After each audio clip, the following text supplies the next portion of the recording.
The following podcast contains mature subject matter, adult themes, and may also contain profanity. You have been warned.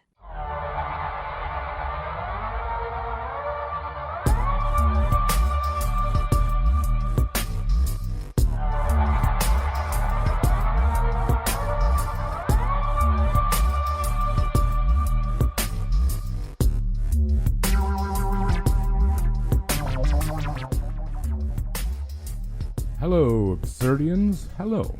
Welcome back to our show. Show, of course, is called The Absurd, which you probably know because you're here. Welcome. Thank you for coming back again. And if it's your first time, a huge welcome. We really hope you enjoy it. I'm sitting across from the lovely and effervescent Mel. Ooh, Hello, effervescent. Wow. Hi. How are you? Fine. Rod. Thank you for remembering my name this time. I'm well, and you? Doing all right. Good. Doing all right. Ooh, not feeling too good myself. Sorry. Don't be sorry. You keep going. I will. All right. Except we'll probably get sued if Joe Cocker, who I think is dead. I think he is. I never liked him anyway. I mean, I don't know him personally. Well, I'm sure he was a lovely man. Maybe. Yeah. Yeah, so you're well. How was your weekend? Good? Weekend was all right. Yeah? Yeah, nothing too exciting. No, that's good. Yeah, just kind of chilling. And Not exciting is nothing wrong with that. nothing wrong with that. Not a dang thing. No. Hmm. How about you? Weekend was pretty good. I went Saturday afternoon to a semi-surprise 60th birthday for one of my oldest friends. I've known him since, I think, grade 4, maybe 3. Named Howie. You know Howie. I do know Howie. A.K.A. Howard A. Brown. Mm-hmm. And you can ask what the A stands for? Alan. You'll never get it. Oh. But it's not Alan. Oh. Want me to tell you? Yes. Alfred. Alfred. Yeah. Okay. That's a good historical name because I think maybe, if not the first king of England, one of the very earliest was named King Alfred. Okay. Yeah. Whenever I hear that name, I think of the main character who represented Mad Magazine, Alfred E. Newman. You know, the kid with the buck teeth or missing a tooth. You're too millennial to remember that. I'm not a millennial. Yeah. No offense to millennials, but I'm not a millennial. No offense to millennials. Yeah, so that was good. I saw a few people I've not seen in quite a long time, in years in some cases. And this was at Rural Roots? It was indeed at Rural Roots. Yeah. Talked to Roger for a bit. Nice. I had 3 pints of Kolsch, which is my favorite beer there. Yeah. I went with my friend Nicole, and she also had a Kolsch. First she had a lemonade because they had some lemonade made. Okay. Which she quite liked. Like alcoholic lemonade? Well, you could get it alcoholic. She did not. Okay. But then she tried to sip my beer. She goes, "No, that's okay. I could probably have one." I'm like, "Sure, you could have one." So she had one. Excellent. And then we left and we went to the new Pipers in Elmira for a quick nibble-nabble. A nibble-nabble. Yeah, I don't know what nabble means. I don't even know if that's a word, actually. Probably not. And, yeah, we watched a bit of the football game, a.k.a. soccer. The France versus England. I'm guessing you didn't watch it. I did not. Did you hear about it? No. So you're familiar with somewhat with the game of soccer. Yeah. No, like you're aware of it. Yeah. Yeah. At the halftime, it was 4-0 England. Okay. Well, that's a smoke show. Yeah, it is. In football. Yeah, right? absolutely. France, in the second half, France got within 4-3. Then England went ahead 5-3. Then France got another one, so it ended up 6-4. Holy. Yeah, dude. That's even a pretty high score for a hockey Wow. game. Yeah, Like, absolutely. that's high average for hockey. You know? So it was something. Interesting. Because you would think a lot of people are like, they don't really care. Like, it's not the finals. Right. They were motivated, so it was cool. Then yesterday I went to Pipers in Waterloo with my wonderful friend Jimmy. Was Jimmy at the party too? He was. Yeah. Yes. And he's in 2 bands with Howie. So, right, yeah. So we went there to watch a baseball game, which started at 12:15. I tried to book a table. the latest I could get there, because there was a block of like non-availability, so I was there at like 11:35, and into my first beer by like 11:43, which is not a usual MO for me anymore. Say. No. So we watched Jay's game, then we stayed for the soccer game. We left at about halftime, which was a good move on my part, because I came home, I watched a half, and then I fell asleep in my lazy boy for like an hour. Nice. You know, uncontrollable urge to sleep. I like it. Yeah, I didn't. No? No. You know what? Yeah, I've said this before. I'm saying it again. I am more and more falling out of What? No, let me rephrase that. I'm falling out with alcohol. I'm liking it less and less and less all the time. That's not a bad thing, though. No, it's not. It's not a bad thing. And not because I don't have any alcohol problem. Like, right. As you know, I go sometimes weeks without a drink. Yeah. Yeah, me too. Yeah. What, the weeks measured different on your planet? Yeah. As I'm having a beer right now. Yeah, one of my beers. I only have one left in my house. Okay. And I'm glad you have them. By all means, have them. I only put it in the fridge today. Then I put it in the freezer for a little while to get it really cold for you. Oh, well, I appreciate that. You're welcome. I mean, you didn't say thank you, but you kind of did. I did say thank you. No, I mean just a second. Oh. Excuse me. Yeah, so... Jesus, hang on. There we go. A little bit of lung butter there stuck to my throat. Lung butter. Yeah, wow. Yeah. Yeah, and and also regarding Jimmy, he's a big listener. So they have a cottage up like Bancroft. You know where Bancroft is? Sort of yes. west of Peterborough-ish kind of thing. Southwest of Peterborough. Yes. But it's about a 5-hour drive. And he listened to us all the way there and all the way back. Oh, cool. Yeah, that's when he listens, is when he's driving. And he very much likes it. And I think I got a couple more listeners on the weekend. My friends Steve and Deanna. Who were sort of aware that I had a podcast. I meaning we, obviously. And they immediately loaded it on their phones. So very cool. Yeah, salute. And it was good to see them. I haven't talked to them and really talked to them in a couple of years. So that was really nice.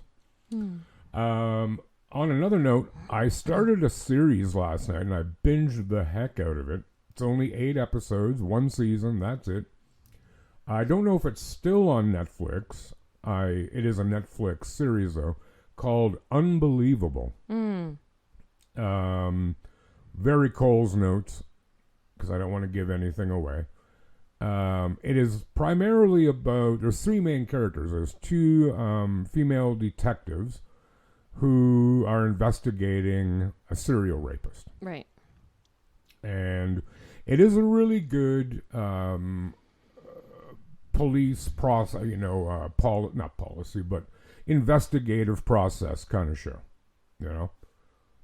without the annoying music and fashion shit of CSI.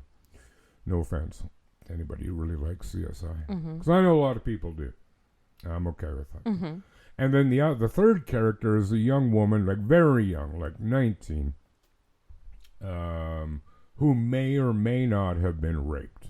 Okay. Yes, I have watched this, actually. It was fantastic. Yeah. Fantastic. Very smartly done. It didn't, it wasn't trying to make about an agenda. Right. Because very often these shows, sometimes they can kind of pit women against men. Yes. And to a certain extent, I get that. Yeah. But I want it known, in case you don't, a lot of us men are as disgusted and infuriated by guys like that right. as you women are. Right. And everybody should be, unless you're a rapist. Right. In which case, your opinion doesn't matter because you don't matter. Right. So it was very cleverly done. And very well written. And I felt so bad for her name was Marie, the young woman. Ugh. Anyway, Yeah. all's well that ends well. Not that I'm saying it ends well. I'm not telling you shit about Right. what But it happened. was. I remember really enjoying it. Yeah, I don't do spoilers. Yeah. Not a chance. People are like, whoa, how's it end? Watch it. Yeah, you read the last page of the book too, Yeah. don't you? Do you do that? Oh, God, no. Good, No. good. What's the point then? Exactly. Right? Yeah. Yeah. So I just wanted to mention that show because I quite liked it. But an interesting stat in there I learned, and I did look it up to confirm because I don't believe something just because a good TV show says so. In the United States, anyway, male police officers are 2 to 4 times more likely to commit acts of domestic violence as non-police officers. Really? Yeah. Now, I'm going to bet it's higher here in Canada, too. I'm betting it's not quite that high because we have a little better screening process to become a cop. Like, can you imagine the cops in, like, I don't know, Buttwash, Arkansas? Like, do they have a lot of training? Meh. Yeah. And it is oftentimes a very toxic work environment. Misogynistic, guys who think, I'm an alpha male, which there's actually no such thing. Right. But yeah, you know what I'm saying. Anyways, that was a little disquieting to learn that. Do you have any other thing else you would like to share with our listeners? I don't think so. Is that a fact? Eh? Yeah. All right. I'm sure there's probably lots I could share, but, Yeah, but I mean stuff they'd like to hear. No, probably Oh, not. okay. No. Yeah. Well, why don't we begin? Okay. It's my turn to start. It is your today. turn to start. Go for it. I will. Have you ever flown in like a little airplane? Like a single seat or a single engine airplane? No. Right. No. It's kind of harrowing. Yeah, I don't know if I would actually really like it. Well, because you feel a lot more out there. Yes. Do you know what I mean? Yeah. I've been in a helicopter. Yeah, that's really cool, isn't it? It's that's weird because it just like lifts off the ground. Like it's just kind of, it's a different feeling, but I would assume it's probably the same type of feeling of being in a smaller airplane. Just that feeling of. Yeah, it's not unlike it. It's a lot less noisy in an airplane than it is in a helicopter. Yeah. Because I presume you wore the communications headphones. Yes. Yeah, you kind of have to. Yeah. I flew in a helicopter a few times up north. And one day I decided to reenact Vietnam, so I sat on the edge of the open door with my feet hanging out. Oh. Like hell I did. Wow. Not a chance in hell. I was gonna say, Jesus. No way, dude. But yeah, small planes, I mean, they're whatever. Yeah. But this is a story about such an aeroplane. I like friends fight with pain and music is my aeroplane. That's good stuff. It's my aeroplane. Do you know that thing? Yes, I know that too. Do you know who does it? No. Those are Red Hot Chili Peppers. It's my favorite Chili Peppers album. Okay. All right, here we go. All right, let's go. All right. So, a pilot jumped out of the door of a moving plane to his death, leaving the student he was teaching to fly to land the aircraft by herself. Oh, that sounds like a good time. Flight instructor Leandro Andres Bertazzo, 42, was found dead following the incident, which took place in Toledo, central Argentina, on Saturday. This would be a week ago, this past Saturday, so 9 days ago. This is according to a statement from the country's public prosecutor published on Tuesday. Bertazzo was on board the Cessna 150 aircraft with a 22-year-old student named Rosario. The student said Bertazzo told her, quote, "You know what you have to do, carry on," before taking off his headset and seatbelt, opening the door, and jumping out of the plane. Jeepers. Eduardo Alvarez, director of the Flying Parrot Cordoba Flying School, "It would have been a much smoother ride in a Cordoba. Fine Corinthian leather." Okay, let's go. Flying school, where Bertazzo worked, told the news that there was no sign that the pilot was planning to throw himself from the plane. Bertazzo had gone on a flight with another student earlier that day, Alvarez said. Quote, he made this tragic decision on board an aircraft with another person by his side, he said. It's impossible to think about it or understand it, but the human mind is so complex. Yeah, he ain't wrong. Bertazzo was a beautiful person with a great smile, said Alvarez. We are surprised that this has happened. Opening the door of a plane in midair is extremely difficult, explained Alvarez, who compared it to trying to open the door of a car traveling at 200 kilometers an hour. That's 124 miles per hour for you people. Rosario, the student, managed to land the plane safely despite being in complete shock, he added. Jeez. The plane was undamaged. Oh, that's merciful.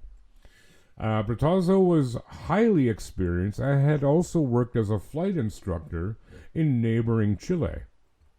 Prosecutors will now investigate the exact details of the incident that led to Bertazzo's death. Well, I'm going to guess it was plummeting, into the ground probably. at a higher rate of speed. Yes. That is the cause of death. I would think so, yeah. Probably wasn't a virus. But, well, first off, my little song in there about Cordova. Mm-hmm. Do you know who the actor Ricardo Montalban is? I do not. Do you remember the show Fantasy Island? I do, but that was kind of before my time. Yeah, so the main character on it, if you saw him, you'd be like, oh, yeah. He was also Khan in Wrath of Khan, Star Trek. Awesome movie. Okay. Anyway, he did a commercial back in the 70s for, who made the Cordova? Hang on. Hey, Echo, who made the car Cordova? I'm not quite sure. Of course you're not. Shut up.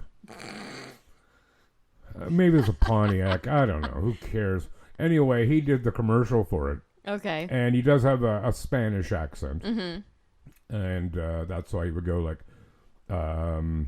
actually, I think it was a joke commercial or on a TV show where they used his line and saying it would have been a much smoother ride than a Cordova. Mm. Anyway...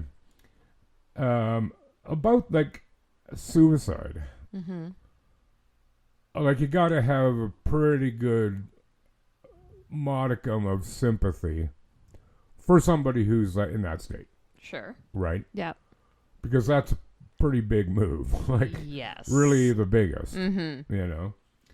But like in this case, I mean, they do say that most suicides are cries for help, and they hope that people will respond in time to save them, right? Thus getting the help that they were maybe too afraid or didn't know how to ask for. Right.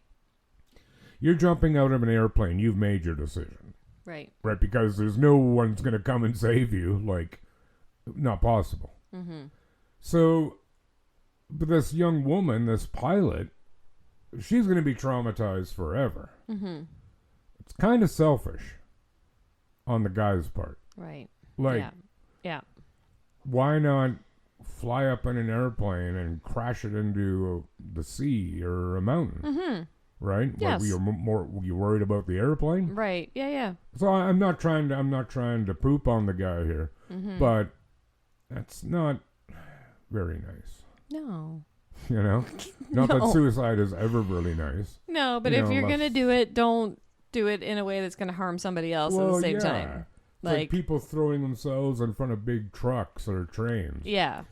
Yeah, granted, the person driving had no chance. No, they're in zero way responsible. Right. But it's still going to weigh on them. Sure.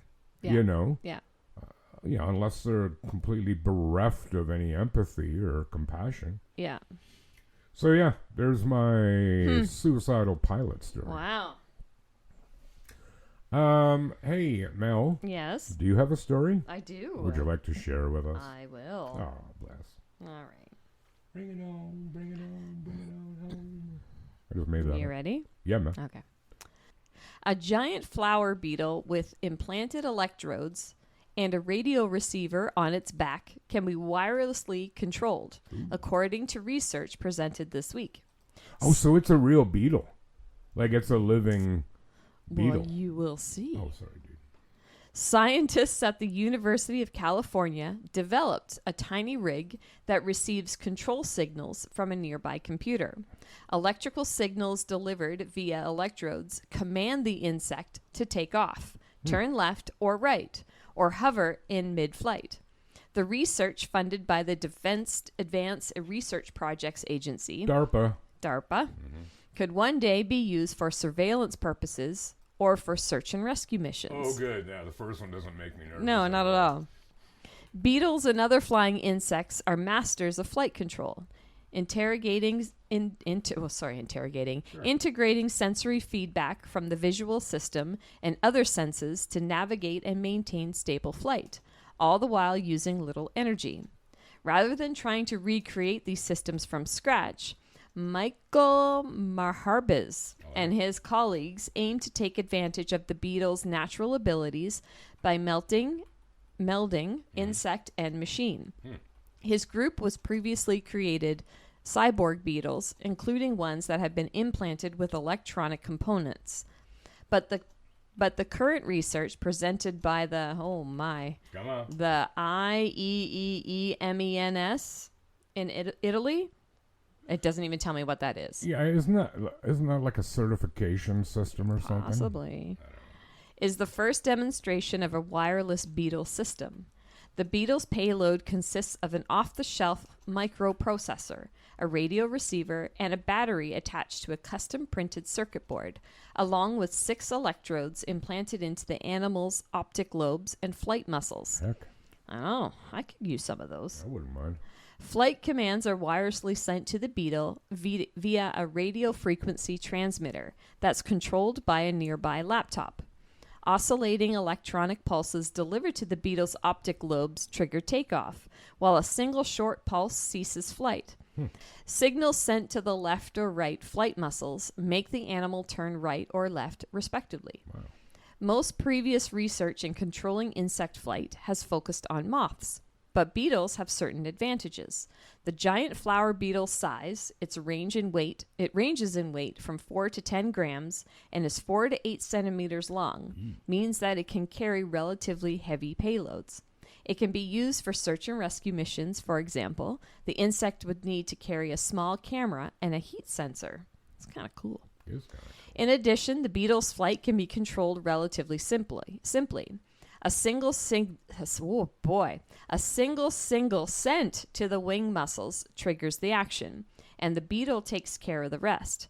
That allows the normal function to control the flapping of the wings, says Jay Kessling, who was not involved in the beetle research, but who collaborates with Maharbiz. Minimal signaling conserves the battery, extending the life of the implant. Moths, on the other hand, require a stream of electrical signals in order to keep flying.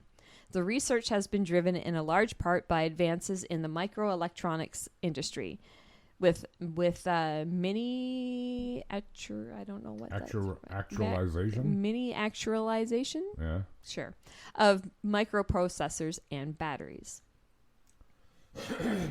So we got some like cyborg beetles flying around. Which should be, cool and not cool. Well, depending on what you're using it for, right? Well, that's just it. It's like any other technology. Like there's some, wonderful applications for it. Yes. Search and rescue. That's cool. Yeah. Surveillance. Depends who you're surveilling. That's true. If you're surveilling like a meth lab or, yeah, something insidious. Yeah. Yeah, I'm all right with it. Yeah. It's like, so I don't know if you know, but in the city we live in, you ostensibly live in, they started putting up CCTVs, cameras, right? And in the UK, there's like something like 6 million of them. Mm-hmm. And people here are like, well, this is kind of invasive, to be recorded wherever you might be. Like, not in your house, obviously, or in your building. Yeah. But in public. And again, it's not going to be every street's going to have one, but in places where there's a lot of people. Mm-hmm. And it gives me a bit of a mixed feel. Like, there is a certain degree of truth that if you're not doing anything wrong, what do you have to worry about? Right. Okay. I mean, yeah, that is valid. Again, so long as it's used to apprehend people who have committed crimes, I'm all with it. Yeah. 100% I am. Yep. So long as that's all it's used for. Right. You know? Yes. There have been cases in the States with what's called flock cameras of police looking at, well, let's say in these cases, well, they are, women. Running them, accessing their information, finding out where they live, so they can hit on them. They can approach them. Right. Fuck you. Hand in your badge and go work in the manure field. Yeah, no. We just talked about that a couple weeks ago, did we not? More specifically? What did we talk about? Like the cameras following people to see where they lived and stuff. Didn't we just have a story about that? I don't know. Anyways. I don't think so. All right. Maybe Doesn't you dreamt matter. it. Maybe it was maybe it was on the other podcast you're doing. Yeah, sure. Yeah. But yeah, with this, and also, is it cool? Does the Beetle get to say, "Hey, yeah, I'm good with this. I'll help you out"? Like, does it get anything in exchange? Do they at least feed it? I don't know. Some What do honey? beetles eat? I don't know. Eats me, but they eat something. Yeah. Yeah. That's interesting. Also, really reminded me of an X-Files episode regarding cockroaches. Do you remember that one? With conceivably alien using insects, like mechanical insects, to explore Earth. It's actually a good one. It's funny at parts too. Okay. I recommend. Don't ask me what season or whatever. Oh yeah. But as soon as you start talking, I'm like, hey, this reminds me of that. Cool. God, I wish I could find a show that impacted me how X-Files did. Yeah, that was pretty cool. God, I love that show. You got another story? Hex to the yes, I do. All right. Here we go. So police have revealed what a doctor arrogantly told officers as he declared an 18-month-old boy dead, only for the toddler to be found alive in the hospital morgue more than 5 hours later.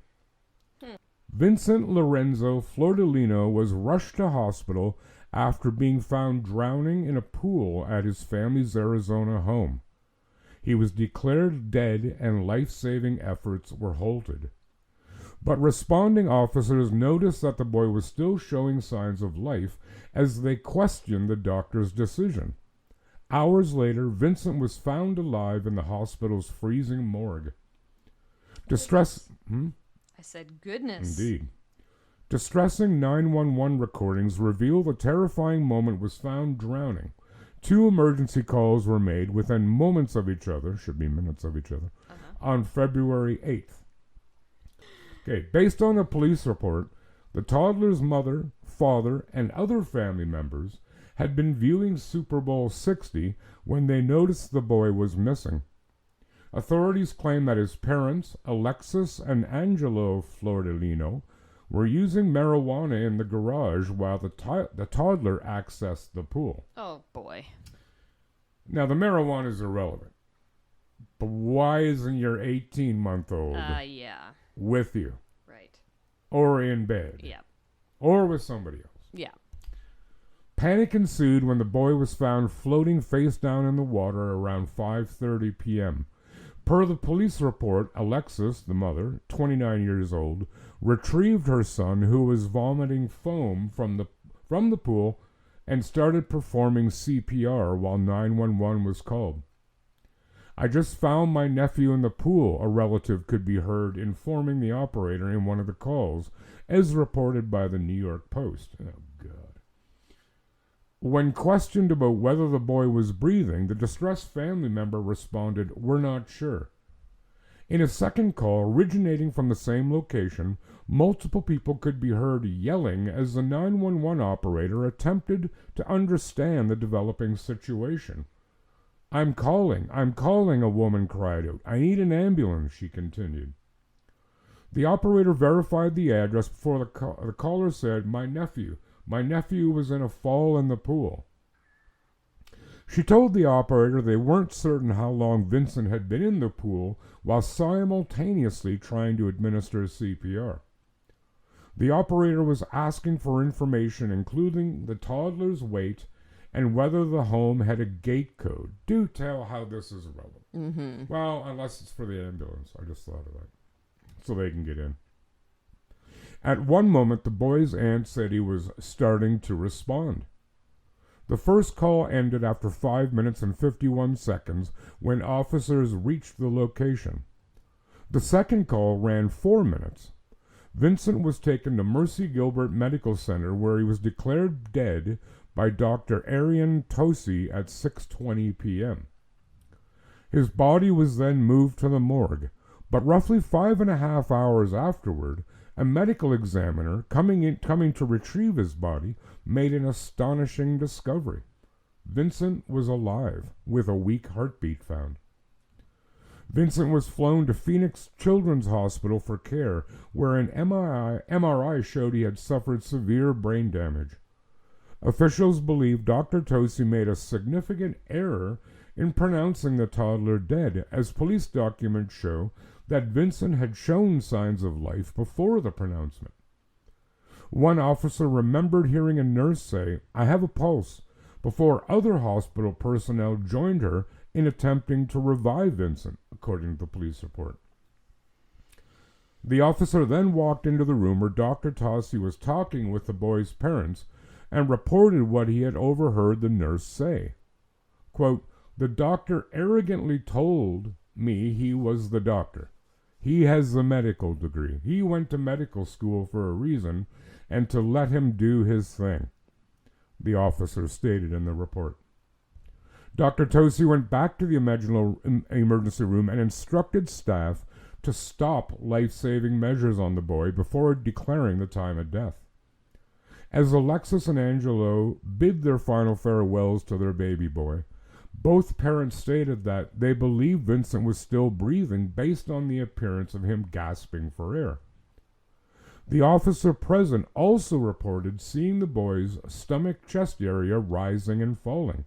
That's a pretty solid indication of breathing. Yeah, usually. One of the dead giveaways, really. Medical personnel told him that this was merely gas leaving the body.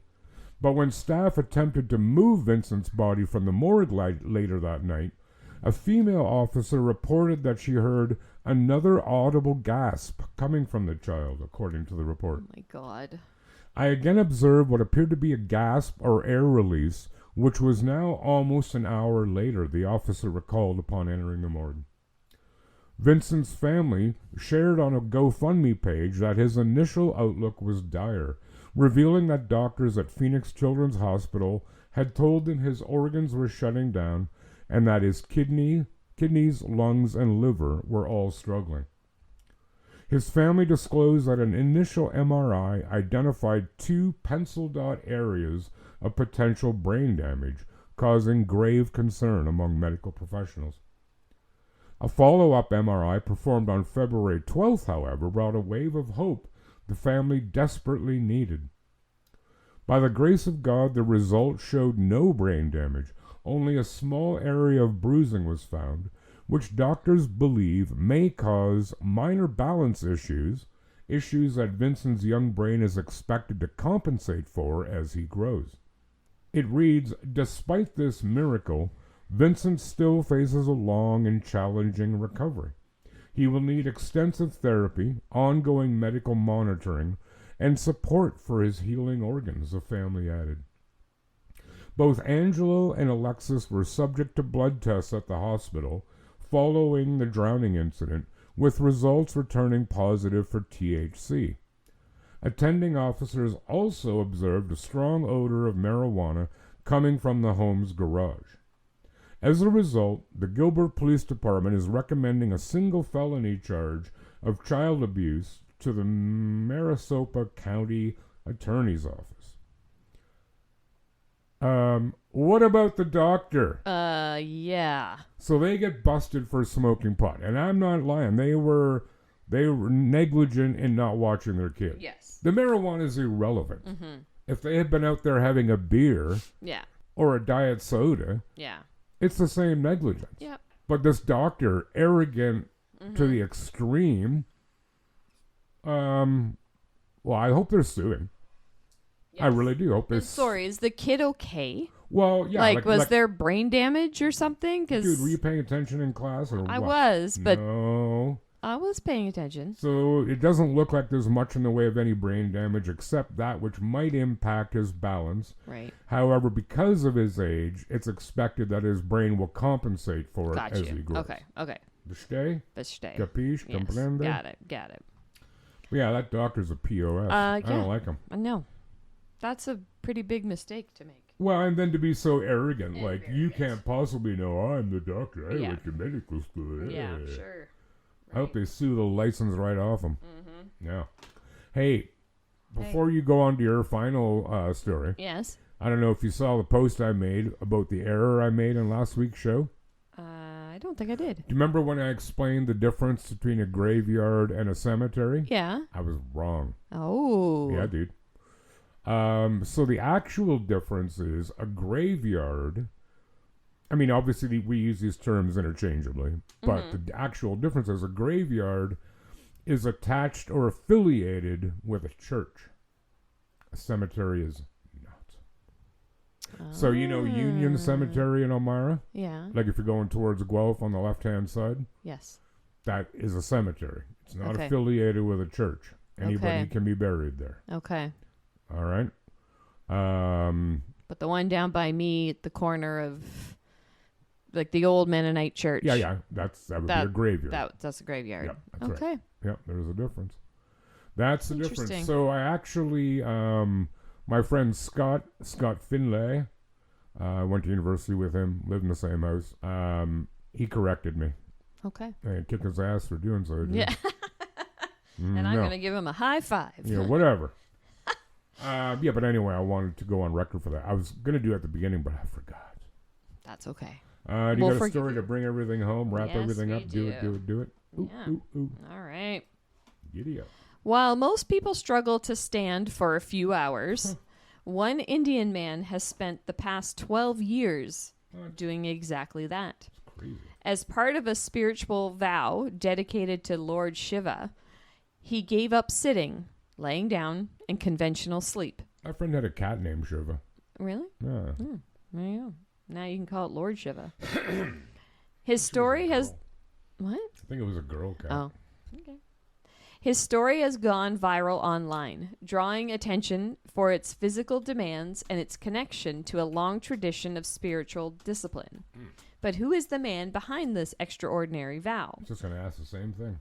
Meet... okay, I'm going to try and say this. Do it. Dewal Giri G. Manjari. That's a good name. Yeah, all right.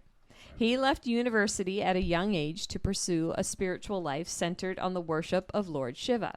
Instead of following a conventional career path, he chose the life of Satu, dedicating himself to religious practices.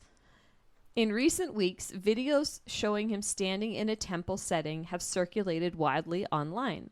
The footage shows him dressed in a traditional clothing with long matted hair and a lean frame. But what caught people's attention was not his appearance. It was the claim that he had not sat down for more than a decade. The practice is linked to a form of penance known as Kanda Tapasya. Tapasya. I think I had that for dinner last night. Which roughly translates to standing austerity. Manjara took a vow that required him to remain standing for 12 years as an offering to Lord Shiva. According to accounts shared online, he avoided sitting, stretching out his legs, or lying down. Even while resting, he remained upright. Instead of sleeping in a bed, he used a specially designed support structure that allowed him to rest while standing. Temple volunteers were also seen assisting him and applying ointments to his legs. Videos show significant swelling and darkening of his legs, making his physical condition a major part of the discussion. His health has not been independently examined or verified in public reports. However, the visible effects of prolonged standing have sparked debate about the physical cost of such practices. While supporters see an act of faith, critics question the need for such hardships. For many young Indians, the idea of voluntarily standing for years sounds impossible. Not just Indians, I think pretty much everybody. Yeah, I would agree. I don't with want to do that. Yeah. But within several spiritual traditions in South Asia, it has long been seen as a path towards self-discipline and devotion. The concept is known as tapasya, a Sanskrit term associated with sacrifice, restraint, and spiritual focus. Sanskrit? Sanskrit. There? Sanskrit, yeah. Okay. Did I say it right? I don't know. But yeah, it made sense. Sure. Lord Shiva is often associated with asceticism and reincarnation in Hindu tradition. Because of that connection, some devotees choose demanding practices that they believe bring them closer to the spiritual goals. For majority, standing appears to be more than a physical challenge. It is a personal expression of faith. So many things to say, but it's... Well, I mean... The pictures of this man, his poor legs, oh my goodness. Like, it does not look okay. Well, you think you'd end up with arthritis like a bastard. Well, yeah, if you're not, like... I hope he's, like, going for walks or something to keep things moving, but... Well, that's a good question, but does he just stay there all the time? I don't know. Or It kind of looks like it. Like, he just stands there. And his legs are all purple and bloated, and it looks... bleh. I don't get that. Yeah, Like, I don't get that either. Like any sort of... Higher power would not expect you to stand there for 12 years. Well, you'd like, think not. You would think not. Yeah, you'd hope not. Yeah. Like, if I was God, which I may or may not be, and somebody who was a devotee of me was doing that, I'd be looking down going, man, you are such an idiot. Go do something. Whatever. Yeah. I don't care. Yeah. Yeah. Right? Yeah. Like, but I mean, you do you, man. Yeah. You know, but there's lots of that weird shit in India. Yeah. Like, you know, sort of offerings to their gods and goddesses. Mm-hmm. By that means, you know, like the guy who had the longest fingernails in the world. Right. I'm probably going to get some bad grief over this, but I'll admit to it. Mm-hmm. I like certain aspects of the show and movies, Jackass. Mm-hmm. I don't like the peep and poo stuff, boring, right. Gross, whatever. I do like the stunts. Yeah. And I do like some of the pranks they pull on each other. Right. But the one is they do go to India, and they do a bunch of different things.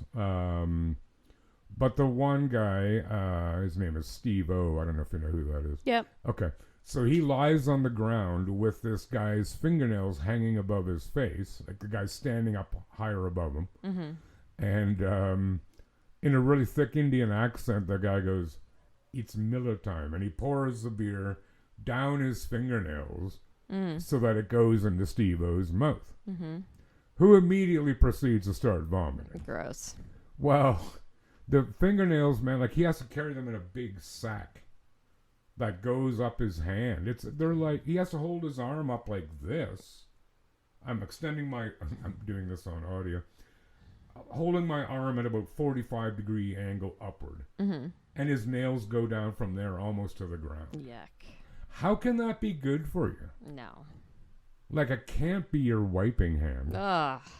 Right? There's no chance. Right. What if you need a little pick? Yeah.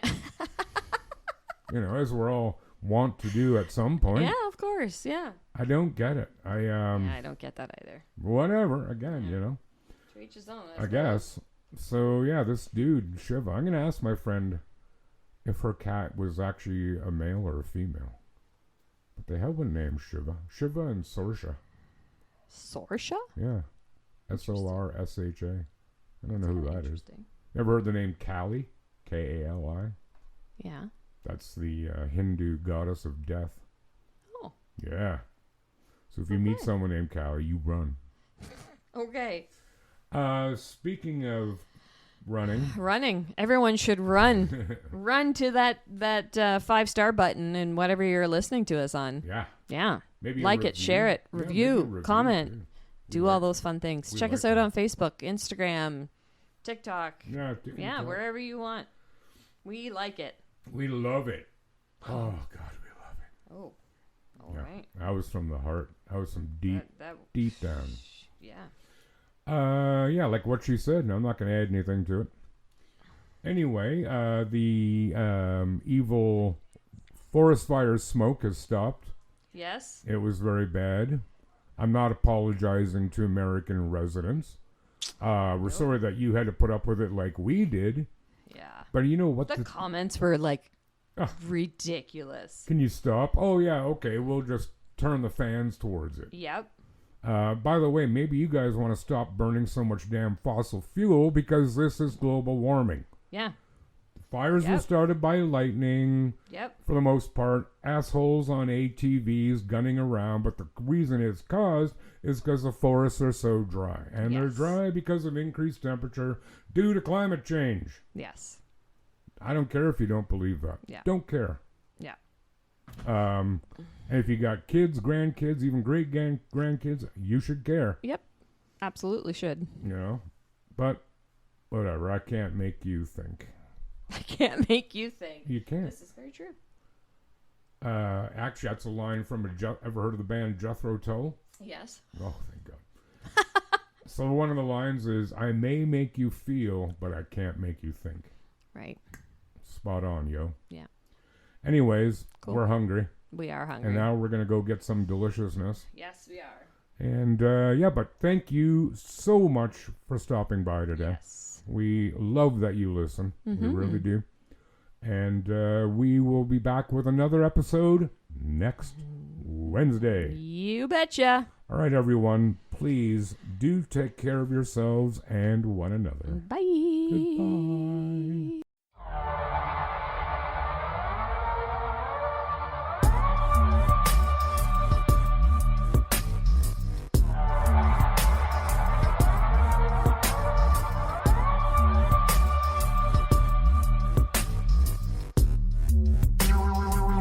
The Absurd Podcast is written, produced, and recorded by Rod and Mel.